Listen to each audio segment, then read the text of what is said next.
मेरे सामाजिक परिवार के सभी सदस्यों और यह वीडियो देखने वालों को नमस्कार। अभी 2 ट्वीट मैंने देखे और मुझे ध्यान में आ गया एक विषय, तो मैंने कहा कि उसकी चर्चा आप लोगों से करता हूं, आप भी ध्यान कीजिएगा। पता नहीं आप में से जितनी लोग ये बातचीत सुन रहे हैं उनमें से कितने लोगों को कभी फोन आया है कि अच्छा एक बच्चे की पढ़ाई के लिए आप स्पॉन्सर कर दीजिए, अच्छा कैंसर मरीज के लिए आप 1 महीने का कुछ कर दीजिए स्पॉन्सर, किसी की कीमोथेरेपी के लिए, किसी के कुछ के लिए, अच्छा हम लोगों को खाना खिलाते हैं उसके लिए आप कुछ स्पॉन्सर कर दीजिए। पता नहीं आप लोगों को ऐसे फोन आए हैं कि नहीं, कभी मुझे जरूर ऐसे फोन आए हैं। और मैंने एक दिन ट्विटर पर लिखा था, पता नहीं यहां वो कहा था कि नहीं कहा था, शायद बात की थी मैंने वीडियो में, कि ये जो 4 पूड़ी खिलाकर और तस्वीर लेने वाले चिरकुट समाज सेवी हैं, ये भी बड़ा नुकसान कर रहे हैं। ये जो चाइनीज वायरस के खिलाफ लड़ाई हो रही है इसमें। अभी आज मैंने एक ट्वीट देखा जो डीके शिव कुमार, कर्नाटक प्रदेश कांग्रेस कमेटी के अध्यक्ष हैं, बाहुबली की छवि है उनकी, पैसा बहुत है, कई बार आईटी रेड पड़ चुकी है। तो उन्होंने लिखा कि 1 करोड़ रुपए वो दे रहे हैं जिससे लोगों को बसों से भेजा जा सके और राज्य सरकार वो पैसे न ले। अच्छी बात है, बिल्कुल ये बहुत अच्छा तरीका है राजनीतिक विरोध का। उन्होंने कहा कि और कम पड़े तो हम और सरकार को दे सकते हैं। ठीक है, राजनीतिक विरोध का ये तरीका भी एक अच्छा तरीका है, लेकिन अब उस पर दूसरे लोग टिप्पणी करने लगे। मैंने वो लिखा ट्विटर पर कि अच्छा तरीका है, तो कई लोगों ने मुझे मैसेज भेज दिया कि ये तो करोड़ों इनके ऊपर आरोप है, आईटी रेड पड़ती रहती है, मैं उस सबको हटा देता हूं।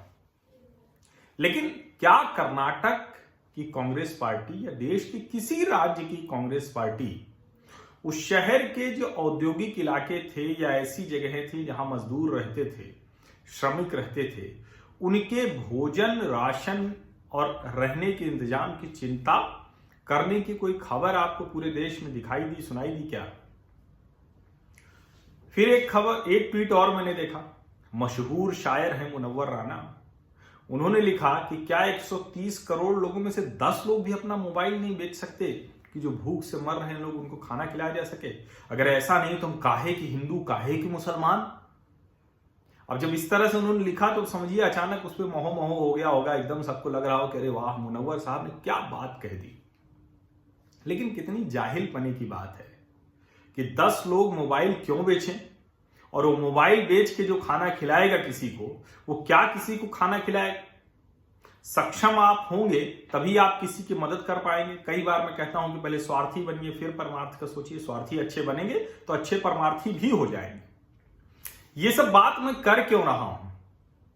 ये सब बात मैं कर इसलिए रहा हूं कि देश में इतने राजनीतिक दल हैं, इतने स्वयंसेवी संगठन हैं, इतने समाज सेवी हैं। ऐसा नहीं है, जब मैं ये कह रहा हूं तो एकदम से सबको खारिज कर नहीं रहा हूं। दुनिया का सबसे बड़ा समाज सेवी संगठन राष्ट्रीय स्वयंसेवक संघ देश के हर हिस्से में काम कर रहा है, हर हिस्से में, और लगातार लोगों की मदद कर रहा है। उस पर बात करेंगे तो एक पूरा अलग से वीडियो बनाना पड़ेगा, इतना काम राष्ट्रीय स्वयंसेवक संघ कर रहा है। दूसरे ढेर सारे नेता, ढेर सारे लोग, ढेर सारे सामाजिक कार्यकर्ता, वो सब काम कर रहे हैं। कई लोगों को मैं जानता हूं, मुझे बहुत अच्छे से पता है। राकेश शुक्ला पत्रकार हैं, दिल्ली में वरिष्ठ पत्रकार हैं।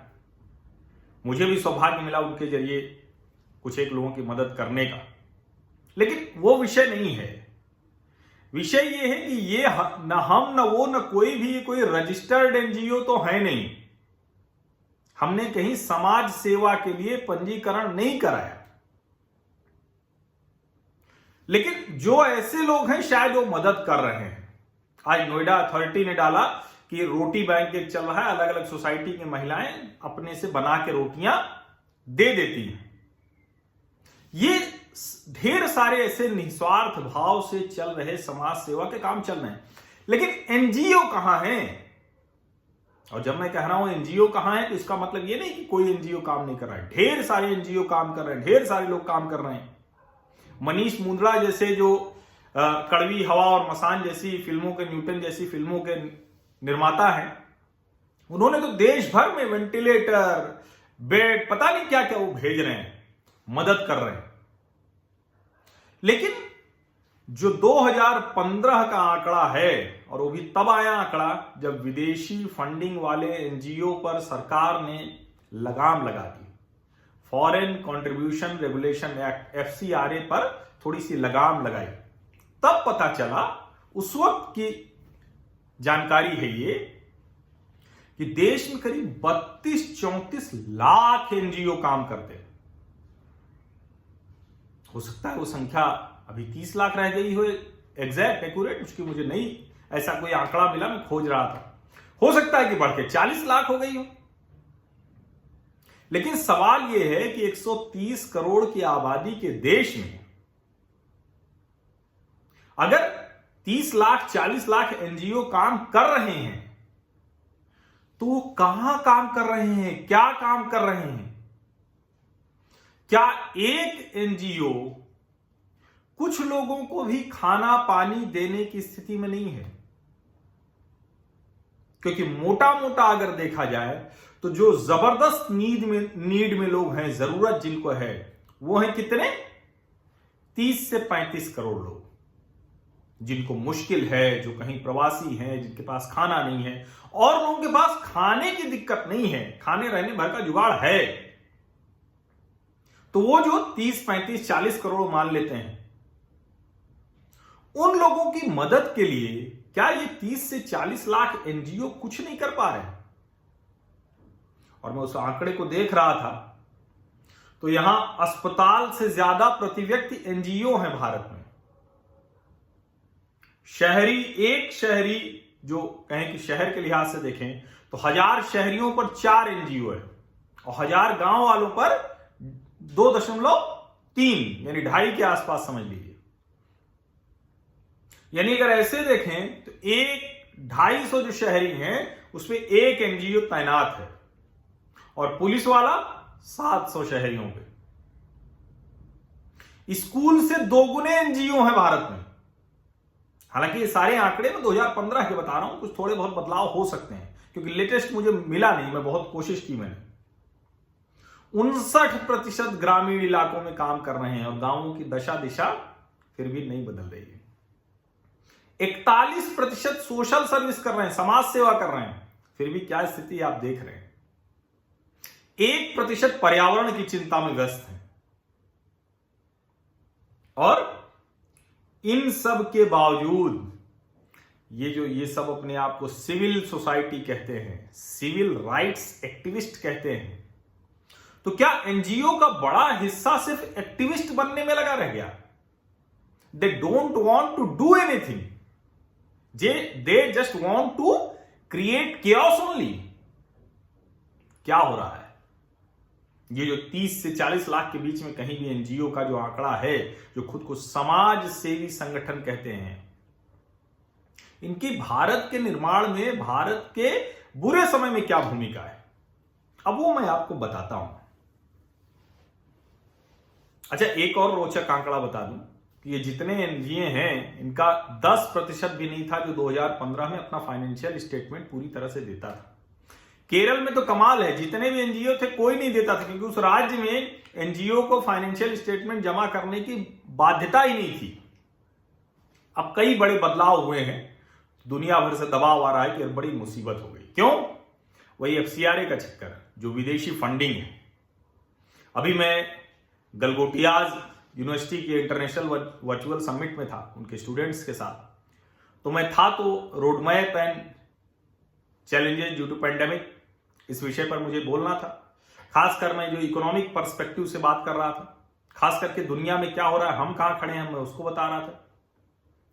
एक छात्र का सवाल आया, वो रोचक सवाल ये था कि सर एनजीओ काम तो करना चाह रहे हैं, लेकिन इस वक्त एनजीओ के पास फंडिंग नहीं है, पैसे नहीं है।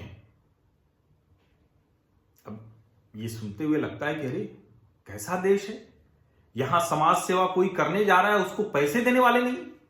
लेकिन जरा इसका दूसरा पहलू देखिए, क्या एनजीओ अपने काम से इतनी भी साख नहीं बना पाते कि इस समय में उनको देने के लिए लोग तैयार हैं? मैं जानता हूं समाज में जो भी सक्षम है, थोड़ा सा भी अच्छा लगता है उसको, समाज सेवा करके अच्छा लगता है, लेकिन हर कोई डरता है कि किसको दे दें।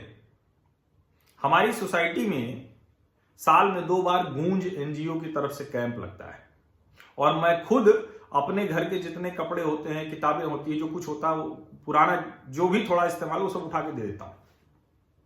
और जिस दिन वो जाता है उस दिन ट्रक आती है, लेके जाती है। एक एनजीओ जो अपनी साख ऐसे बना लेता है तो उसको इस तरह से लोगों की मदद मिलती है। और मुझे नहीं लगता कि अगर कोई एनजीओ अपनी साख बना कर काम करता होता तो आज उसको इस महामारी के समय में यह मुश्किल होती, क्योंकि प्रधानमंत्री केयर फंड में हर कोई पैसे डाल रहा है ना, क्योंकि उसको पता है कि पैसे लगेंगे, कहीं जाने वाले नहीं है, इसमें कोई खतरा नहीं है। भले ही विपक्षी तो कुछ ना कुछ कहते रहेंगे, राहुल गांधी तो आरोग्य सेतु पे भी कुछ कह देते हैं, और अभी एक सिडनी से साथी ने भेजा कि ऑस्ट्रेलिया में भी आरोग्य सेतु की तर्ज पर एक ऐप बना दिया गया और कहा गया कि ऑस्ट्रेलियंस इसको डाउनलोड करें, इसका इस्तेमाल करें। सवाल यही है कि अगर ये एनजीओ सचमुच काम कर रहे होते, एक बेड अगर एक एनजीओ देता तो देश में एक दिन में 30 से 40 लाख बेड तैयार हो जाते। एक एनजीओ अगर 10 लोगों को खाना खिलाने की बात कर देता तो 3 से 4 करोड़ लोगों को प्रतिदिन खाना मिल जाता। एक एनजीओ अगर एक व्यक्ति के रहने का इंतजाम करने की बात करता तो 30 से 40 लाख लोगों के रहने का इंतजाम हो जाता। ये आंकड़े जो है ना, ये आंकड़े भर नहीं है, ये दिखाते हैं कि दरअसल हमारे यहां की जो मूल व्यवस्था थी, धर्मशाला बनती थी तो धर्मशाला समाज के पैसे से, किसी सेठ जी के पैसे से, किसी से बनती थी। लेकिन ऐसा नहीं होता था कि आप गए तो आपको पैसे देने हैं, आपकी मर्जी है, तो लिखा होता था कि फलाना जी की स्मृति में फलाना जी ने ये कर दिया, और जरूरत पड़े तो आप उसके मेंटेनेंस के लिए कुछ बहुत मामूली सी रकम लेते हैं। एनजीओ जो ये कारोबार बन गया ना, फॉरेन कंट्रीब्यूशन से मिलने लगा, और तो और कमाल की बात होती है, ये बहुत से एनजीओ ऐसे हैं जो सिर्फ गवर्नमेंट फंडिंग पर चलते हैं। वो कहते हैं, वो घूमते रहते हैं, जरा कट पे मिल जाए ना, कट मतलब कमीशन 20%, 30%, इतना कट पे मिल जाए। एक समय में जो आरईएस होती थी, रीजनल इंजीनियरिंग सर्विसेज, ग्रामीण अभियंत्रण सेवा, उत्तर प्रदेश का हाल मैं बता रहा हूं, हालांकि मैं 25 साल पहले की बात कर रहा हूं, इस वक्त पता नहीं उतना ही है या कम ज्यादा हो गया है। ग्रामीण अभियंत्रण सेवा में काम कराने में 30% काम होता था, 70% कमीशन जाता था। 30% काम हुआ, 30% ठेकेदार ने कमाया, और 40% में इंजीनियर बाबू सब खा पी के मस्त हैं। इस तरह से काम चलता था। और वही समाज सेवी जो है एनजीओ, वो कट देके गवर्नमेंट से, सरकारी पैसे से, जो जनता को सीधे में, जनता का पैसा सरकार में गया, और फिर जब जनता का काम होना है तो वो एनजीओ आके कट ले लेते हैं। तो इस देश में जो एनजीओ की भूमिका है उस पर नए सिरे से बातचीत होनी चाहिए। और मुझे लगता है कि अगर कोई भी, आप में से कोई भी सिर्फ एनजीओ का बिल्ला लगा के घूमने के लिए और फोटो इवेंट वाली डाल के और थोड़ा सा कुछ उसके लिए करना है, तो माफ कीजिए, एनजीओ मत चलाइए, सामाजिक सेवा मत कीजिए, 4 पूड़ी बांटने वाले चिरकुट समाज सेवकों की तरह व्यवहार मत कीजिए। आग्रह है मेरा, निवेदन करता हूं, ईमानदारी से काम करना चाहते हैं तो समाज सेवा करने वाले को फंडिंग की कमी कभी नहीं होगी, और अगर उसको फंडिंग की कमी हो रही है, नहीं कर पा रहा है, तो उसको समाज सेवा छोड़ के कुछ और काम करना चाहिए। यही जवाब मैंने गलगोटियाज यूनिवर्सिटी के उस छात्र को भी दिया था, यहां भी बता रहा हूं। मुझे लगता है कि मेरी बात पूरी हुई, समझ में भी आ गई होगी, दिमाग में चिपक गई होगी। तो आप भी आगे बढ़ाइए इस वीडियो को भी और इस बात को भी। बहुत बहुत शुक्रिया, धन्यवाद। मेरे सामाजिक परिवार का हिस्सा बनने के लिए सब्सक्राइब कर लीजिए, नोटिफिकेशन वाली घंटी दबा दीजिए, बस इतना ही करना है, बाकी कुछ करने की जरूरत नहीं है। जिसको आर्थिक सहायता करनी है स्वेच्छा वो कर सकते हैं। आज सुबह भी एक मित्र का फोन आया तो मैंने कहा इसमें मैंडेटरी नहीं है सब्सक्रिप्शन। बहुत बहुत धन्यवाद।